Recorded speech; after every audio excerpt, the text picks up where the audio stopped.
Halo Sobat RPK, jumpa lagi dengan saya Argo di program Pilihan Orang Percaya atau POP. Dan Sahabat RPK, untuk kesempatan kali ini kita akan berbincang tentang hal yang baru saja terjadi. Ya, masih hangat Sahabat RPK, karena memang bukan menjadi hal yang baru di negeri ini bagaimana seorang presiden mendapat celaan dan penghinaan, bahkan fitnahan yang datang dari kalangan masyarakat Sahabat RPK. Dan belum lama ini muncul sebuah ungkapan sarkasem atau kata-kata kasar kepada Presiden Republik Indonesia, Presiden Joko Widodo. Ungkapan itu berasal dari kalangan masyarakat Sahabat RPK yang dilatar belakangi dengan Presiden dianggap tidak melakukan apa yang sesuai dengan yang dikatakan, terutama dalam hal bersedia menerima kritik dari masyarakat. Nah, Sahabat RPK, bagaimana narasumber kita Bapak Dr. John Palinggi menanggapi hal ini, menanggapi bagaimana fenomena-fenomena ini berlangsung Sahabat RPK. Kita langsung aja nih Sahabat RPK. Selamat jumpa. Kalau saya sempat membaca itu bahwa ada ucapan dari BEM UI, ada ungkapan yang menyatakan bahwa Presiden Joko Widodo itu adalah King of Lip Service.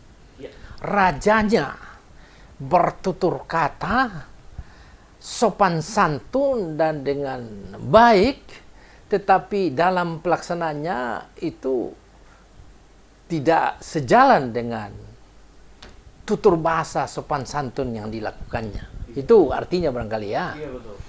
Nah, kalau ditanyakan itu, saya rasa dalam menanggapi ini tentu juga saya hanya sebagai warga negara yang di bawah pimpinan presiden, sebagai presiden saya, dan saya berniat baik bagi bangsa dan negara ini.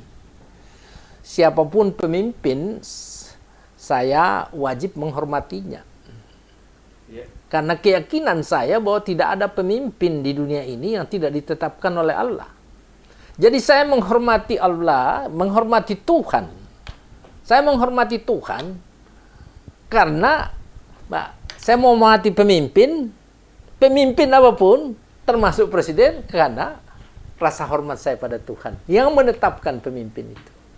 Jadi terkait dengan pernyataan dari adik-adik dari BEM UI, saya kira itu mari kita lihat sebagai dinamika demokrasi yang bermuatan kritik ya. Kritik yang ditujukan kepada Bapak Presiden dalam menjalankan pemerintahan sebagai kepala negara, kepala pemerintahan.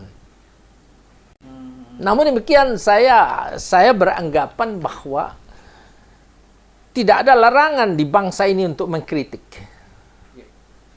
Sepanjang disampaikan dengan cara-cara yang baik tentunya, dan dengan realitas yang ada tanpa memiliki muatan-muatan untuk menyudutkan atau mendiskreditkan Bapak Presiden.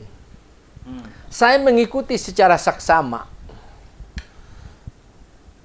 selama 6 tahun ini mengenai kepemimpinan Bapak Presiden, Presiden Jokowi. Baru mulai saja dia sudah dihina. Orangnya kurus, apa itu? Tidak mungkin. Latar belakangnya bermacam-macam. Fitnah sana, fitnah sini. Dan itu lebih keras lagi. Sampai-sampai terkait dengan bermacam-macam. Ya, maaf kata, dia sebagai orang, ini PKI nih, Presiden. Umur 10 tahun dia sudah PKI, coba. Seperti itu, macam-macam lah tuduhan-tuduhan yang dilontarkan. Tetapi memang untuk menjadi pemimpin, semakin tinggi kita jadi pemimpin, semakin goyangannya itu banyak. Dan itu dilakukan, dijalankan. Fitnah semua itu betul. Kalau dirurut itu banyak benar fitnahnya itu. Baik terbuka maupun tertutup. Di dalam ruangan maupun luar ruangan. Tapi Bapak Presiden menanggapi, saya perhatikan, sangatlah tidak benar kalau dia bilang King of Lip Service. Kalau dia bertutur kata dengan sopan dan juga menyatakan sesuatu tidak sesuai dengan kenyataan, loh, dia masuk dengan Tidak ada presiden di negara ini, cuma Presiden Soekarno. Dengan beliau itu, yang bisa masuk salaman sampai dikerumuti orang itu. Apakah itu lip service? Kan tidak. Bahwa dikaitkan dengan program-program pembangunan yang dijalankan, semakin keliru lagi. Apakah pernah di bangsa ini, pemimpin yang memimpin bangsa ini pernah terjadi sampai Aceh dan Papua dihubungkan melalui laut, udara, dan dapat dilalui dengan segala macam dalam tempo singkat? Apakah pernah di bangsa ini jalan raya Aceh sampai Lampung dan di Banten sampai Banyuwangi itu ada jalan tol yang memudahkan mobilitas masyarakat? Tidak pernah. Apakah anak-anak yang diberikan beasiswa, bantuan-bantuan kepada pendidikan itu pernah? Tidak pernah. Apakah ada program kesehatan? Tidak pernah. Kalau kita berbicara positif. Bahwa ada kekurangan Bapak Presiden, ya kekurangannya tidak mampu menjangkau seluruh program yang ada itu karena keterbatasan dana. Kendala-kendala secara berjenjang juga terjadi. Tapi itu kan bagian terkecil dari program yang luas yang telah dijalankan dengan baik. Jadi kalau dikatakan, hanya pandai berjanji saja, itu salah besar. Sekali lagi saya bilang salah besar. Adik-adik itu selalu saya tekankan bahwa untuk dihargai orang di dunia ini, di bangsa ini, di dalam keluarga, maka sebagai mahasiswa harus memiliki prestasi. Jadi untuk berprestise harus berprestasi. Tidak ada manusia yang dihargai di dunia kalau tidak ada prestasi. Dulu saya di Universitas Islam Negeri ditanya, apa itu prestasi? Cuci mobil, lap lantai, gulung drum. Kalau seorang mahasiswa cepat menyelesaikan studi dan cari kerja. Karena kalau kita tidak selesaikan studi, maka kita sesungguhnya memberi beban pada orang tua yang sudah susah melahirkan kita. Yang kedua, pada saat kita selesai studi dengan cepat, kita berusaha cari pekerjaan supaya ada harga diri di kita. Kenapa orang harus bekerja? Supaya sekolah, supaya bisa bekerja. Kenapa orang bekerja? Supaya bisa cari makan. Kenapa orang cari makan? Supaya harga dirinya ada. Tidak numpang di orang tua dan orang lain. Inilah jenjang-jenjang yang harus dilalui adik-adik kalau mahasiswa itu. Saya pernah jadi dosen 5 tahun. Ya, dosen sistem politik. Jadi, kita juga tidak bisa menjahit mulut adik-adik mahasiswa ini untuk berbicara. Tapi pembinaan, sosialisasi, keberhasilan pembangunan maupun kekurangannya juga dijelaskan sama mereka. Itulah tugasnya ya Sivitas Akademika kampus untuk menjelaskan dan membuat komunikasi yang baik dengan mahasiswa. Jadi bangun komunikasi internal di dalam yang dilakukan oleh rektor dan seluruh Sivitas Akademika sehingga terjadi pemahaman. Kan maklumlah mahasiswa mungkin sibuk belajar sehingga dia tidak tahu apa keberhasilan di luar. Pada satu sisi ada keberhasilan, satu sisi ada tantangan yang sangat berat, yaitu anggaran pendanaan pembangunan. 2.400 triliun.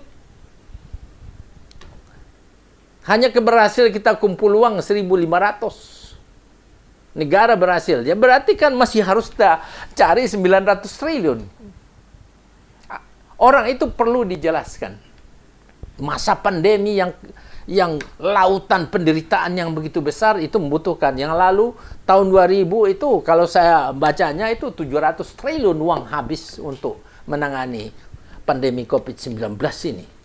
Ya. Jadi beban-beban negara ini tidak gampang. Untuk menjadi presiden di negara ini tidak gampang. Saya salut menghargai Bapak Presiden karena dipercaya oleh berbagai bangsa di dunia untuk memberikan pinjaman untuk kita bisa mengatasi berbagai hal. Baik Pak John, Sahabat RPK nanti kita akan lanjutkan lagi setelah yang satu ini.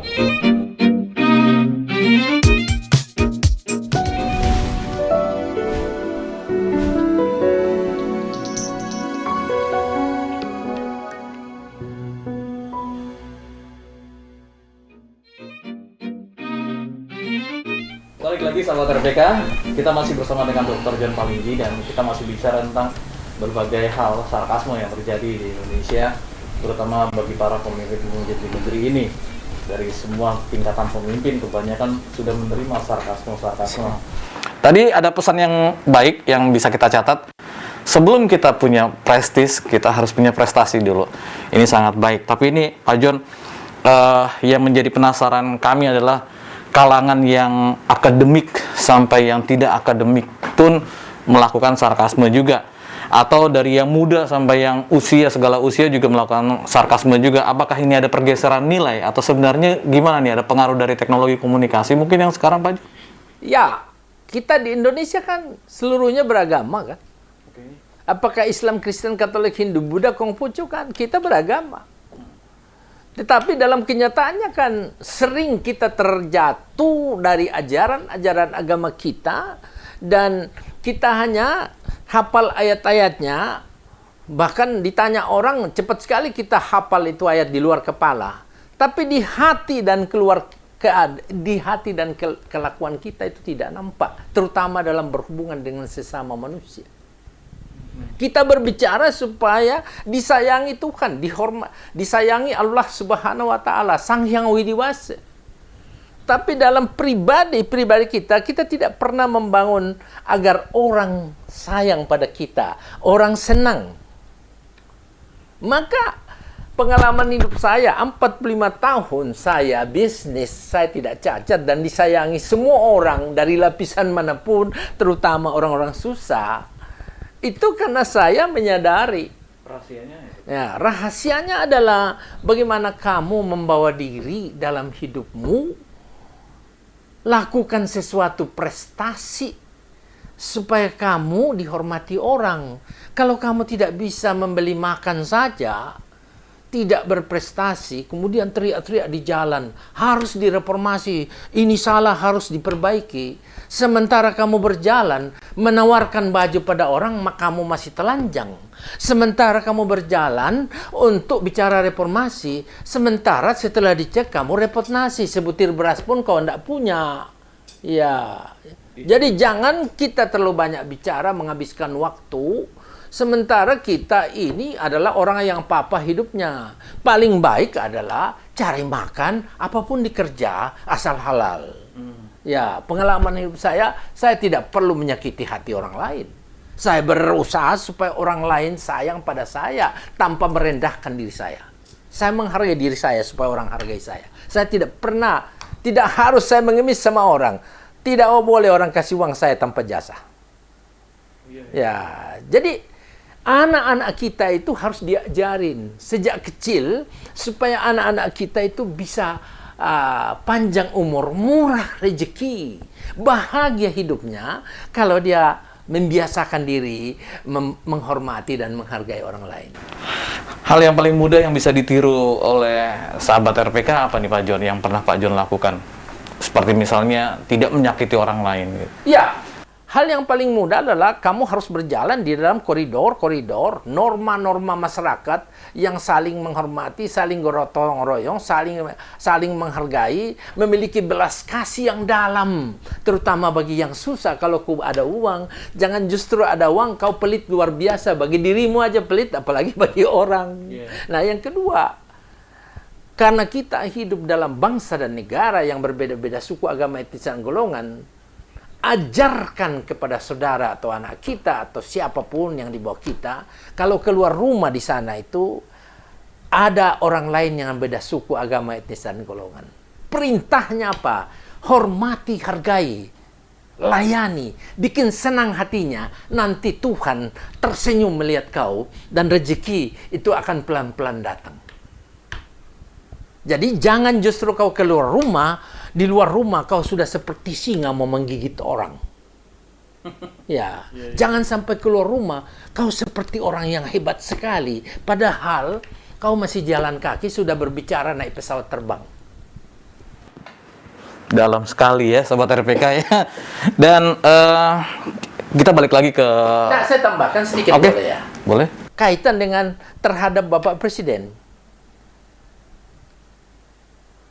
Warga negara bangsa ini selama dia mengaku manusia ciptaan Tuhan.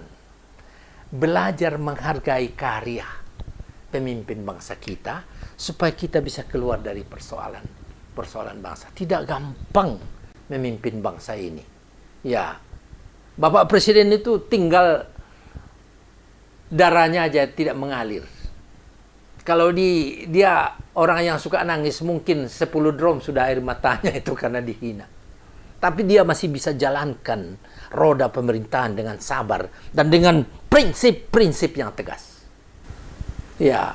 Belajar menghargai karya pemimpin gitu ya Pak? Ya, menghargai dan menghormati. Menghargai dan menghormati karya pemimpin. Di bangsa ini, dari siapapun pemimpin 8 kali ya presiden ini, tidak pernah diberikan rasa hormat yang pantas. Sekalipun agama mengajarkan kita agar kita menghormati. Sehingga kita sebetulnya berjalan seperti orang-orang yang tidak kita rajin pergi rumah ibadah, tapi sebetulnya kita tidak menjalankan apa yang kita yakini itu. Iya, itu tadi juga kaitannya begitu Pak John, tentang hidup berdemokrasi dengan kesantunan bertutur kata dalam berpolitik di negara ini. Apa karena berdemokrasi jadi boleh apa saja diungkapkan gitu Pak John? Demokrasi itu adalah memiliki juga aturan-aturan yang mesti dihormati. Namanya tata krama politik itu ada. Pencapaian tujuan politik itu. Politik itu tujuannya adalah kekuasaan. Itulah sebabnya mereka disebut kekuasaan yang dapat menciptakan undang-undang dan peraturan pemerintah. Itulah sebabnya politik itu dikatakan adalah pressure group, kelompok penekan. Dia bisa menekan kalau undang-undang tidak dijalankan atau peraturan pemerintah. Apa menekannya? Tindakan hukum. Maka di dalam orang menjalankan politik ini, para pressure group ini, pelaku, apa elit politik, apa legislatif, yudikatif, eksekutif, dia harus mengikuti tata krama yang ada, sehingga dihormati rakyatnya. Dalam konstitusi yang berlaku gitu? Ya. Kalau seseorang menjalankan politik dan dia tidak menghormati apa yang diputuskan itu, dia cedera. Namanya kecederaan politik itu yang menyakitkan. Yang lebih parah lagi di politik adalah melanggar sumpah dan janji seorang politisi, apakah seorang eksekutif atau legislatif, itu adalah. Jadi kembali ke masalah ini, saya rasa ini bagian dari dinamika demokrasi dan saya yakin Bapak Presiden dia pasti menanggapinya dengan cara-cara yang sangat bijaksana karena dia anggap ya anak-anaknya yang saya juga menganggap mungkin adik-adik saya yang lagi belajar bagaimana menempatkan diri. Tetapi baiknya pesan itu supaya anak-anak ini juga, supaya adik-adik mahasiswa ini menjadi orang yang berguna di kemudian hari, itu dari sekarang itu supaya pandai menampilkan diri, supaya pandai orang simpati pada kita. Ini pengalaman hidup saya, semua orang simpati dan kalau saya ketemu, itu semua orang menerima saya. Karena saya membawakannya. Cacat celah di belakang saya itu tidak pernah. Dalam bisnis 45 tahun, tidak pernah. Saya tidak pernah menipu, mencuri atau apapun. Saya tidak cacat di bank, di ekonomi apa. Banyak ditipu orang, tapi saya tidak miskin. Jangan sekali-sekali menipu atau mencaci maki, menghina orang lain. Kalau udah kejadian begitu gimana tuh Pak John? Kayak adik-adik kita tuh, misalnya udah mencaci maki duluan, atau mungkin itu salah satu cara-cara berpolitik supaya dipandang masyarakat banyak. Enggak, implikasi dari cacian itu adalah yang pertama memiliki implikasi dampak kepada yang mencaci. Dari sudut keimanannya dan di sudut eksistensinya pasti berdampak negatif. Bagi yang dicaci maki, tergantung. Saya meyakini bahwa Bapak Presiden pasti menerima dan menanggapi dengan sangat bijaksana, kan? Ya, sebagai orang yang besar, pemimpin yang besar, pasti dia tanggapi, tidak apa-apa, mereka belajar mengkritik, begitu kan? Berarti dianggap hal yang biasa aja gitu. Tentu biasa, tetapi kan ini juga memberi contoh bagi kita kalau dikritik itu harus ya menanggapi secara proporsional apakah ada yang perlu atau tidak. Dan beliau pasti menanggapinya karena dari dulu saya bilang penghinaan itu sudah bertumpuk sampai berapa gudang. Oke, baik. Sahabat RPK, nanti kita lanjutkan lagi setelah yang disiapkan ini.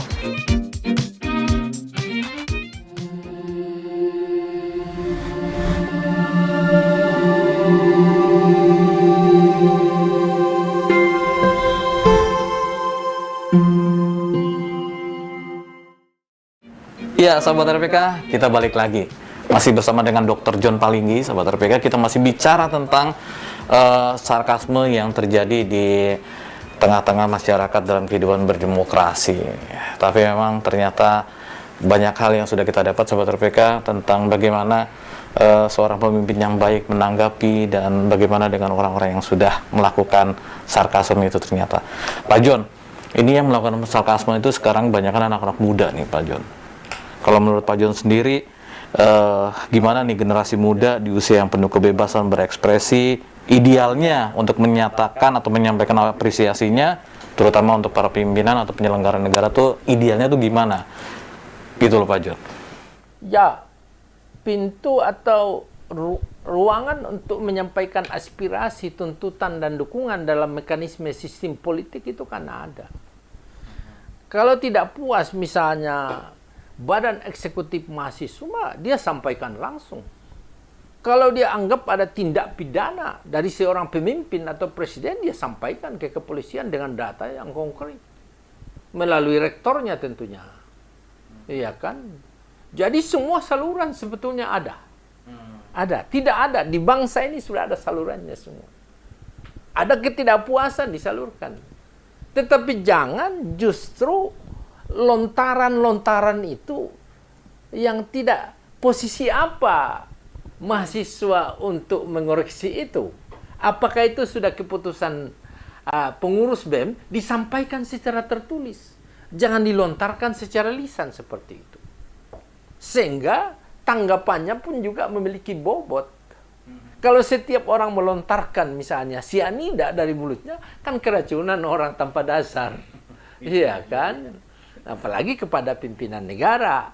Dan saya rasa lontaran King of Lip Service itu, menurut saya Bapak Presiden tidak akan marah kok itu. Ya, pasti ditanggapi. Jadi tidak usah dipolemikkan secara sedemikian.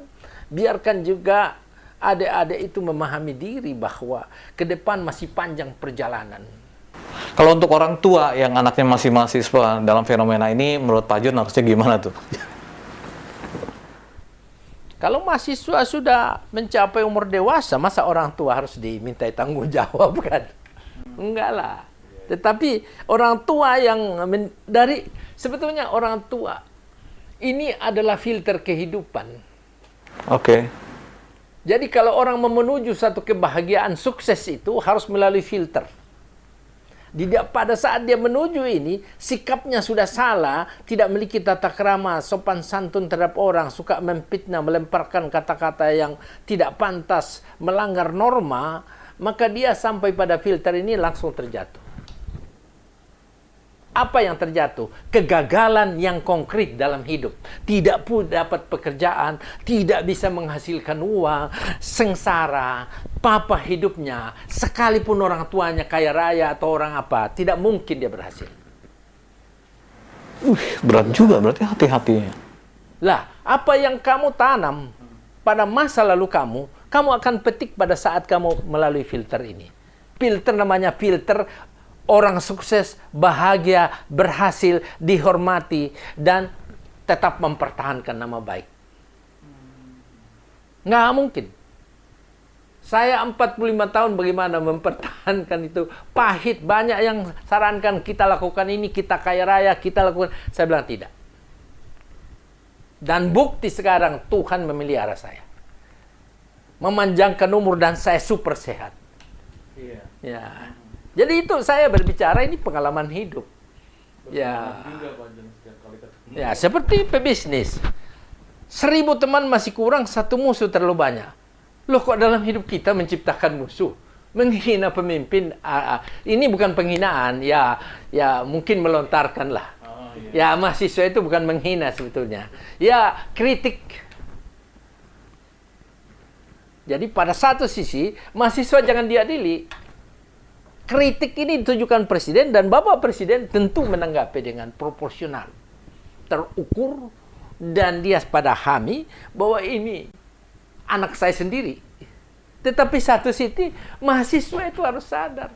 Saat you salah mengkoreksi bahwa lip service, dan orang yang paling sopan, presiden paling sopan seperti ini, maka implikasi dampak negatifnya ke dirinya. Itu ada roh Allah, ada roh Tuhan yang terganggu dalam diri kita. Cacat, luka roh Tuhan. Bukan main Sobat RPK ya.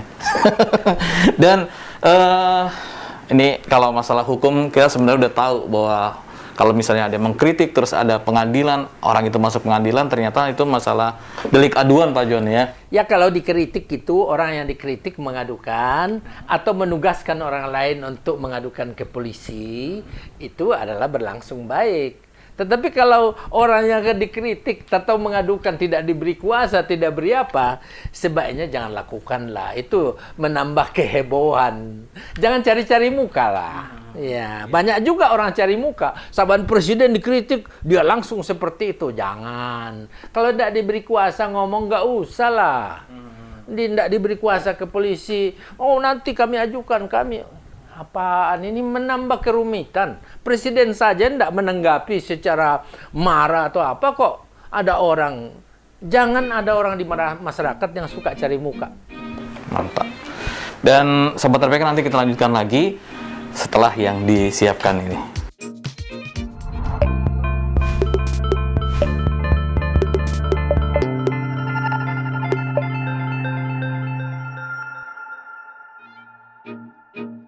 Ya, Sobat RPK, kita masih bersama dengan Dr. John Palinggi. Sobat RPK, kita lagi masih bicara tentang sarkasme yang timbul di antara masyarakat terhadap pimpinan-pimpinan negara kita.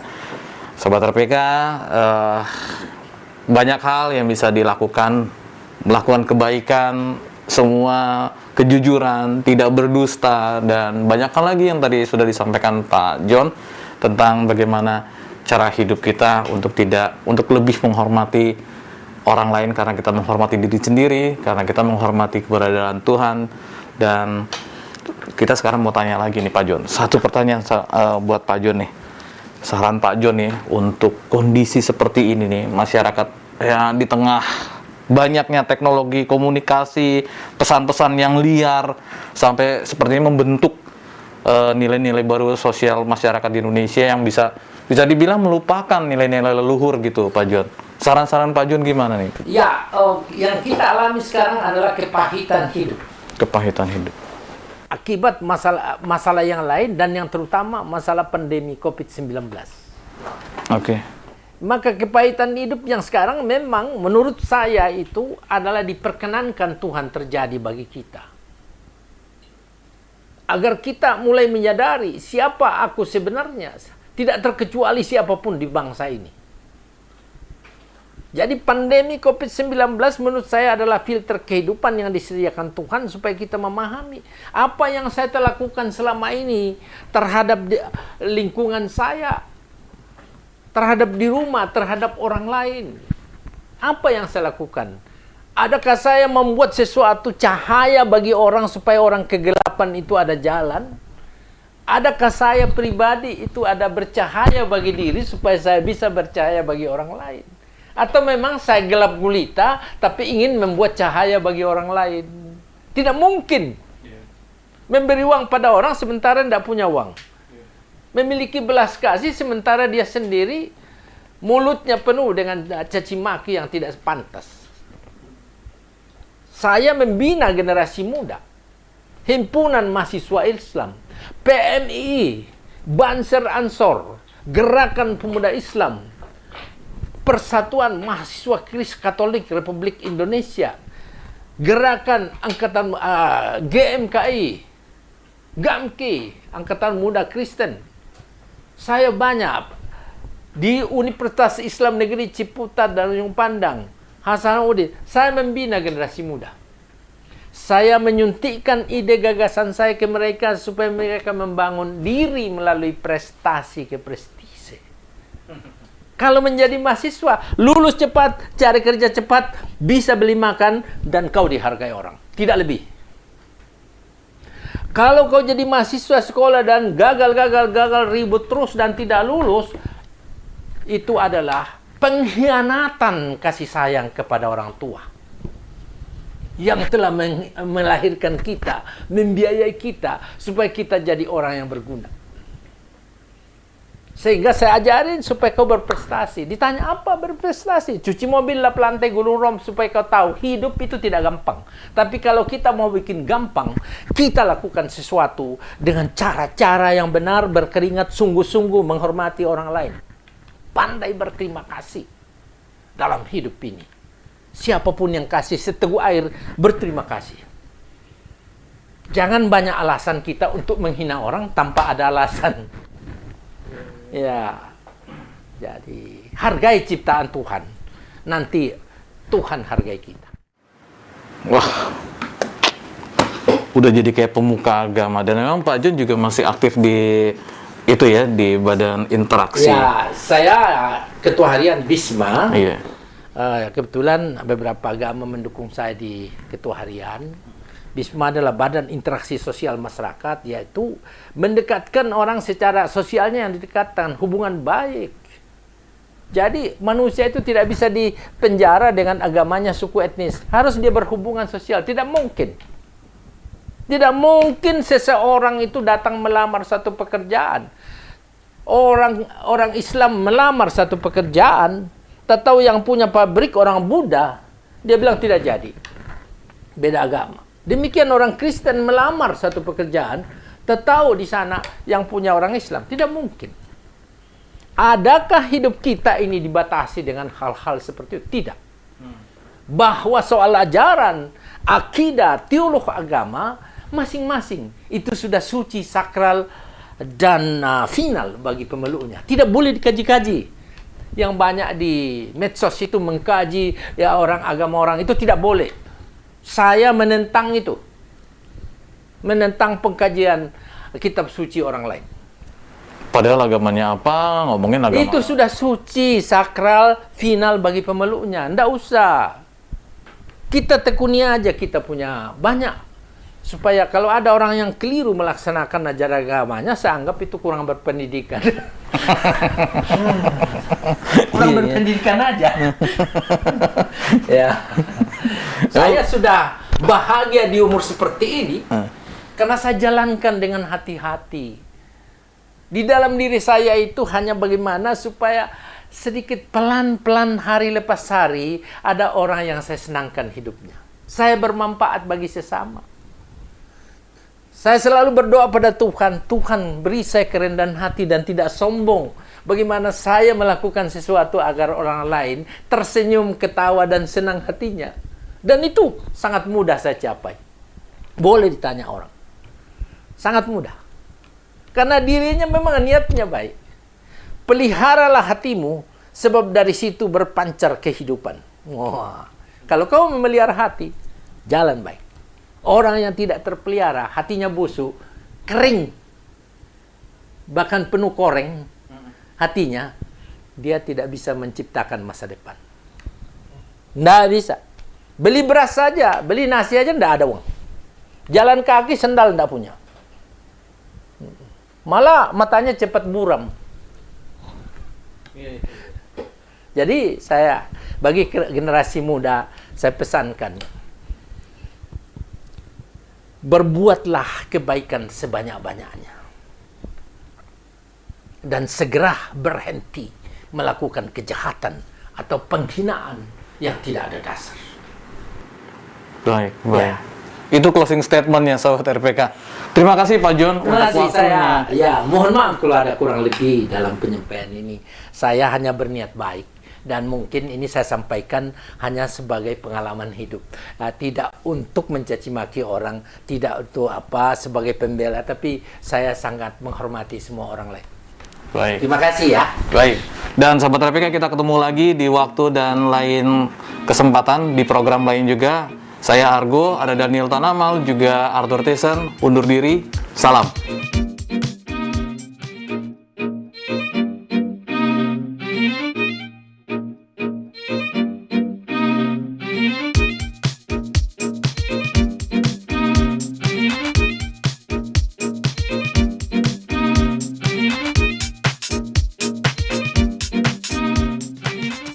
We satisfy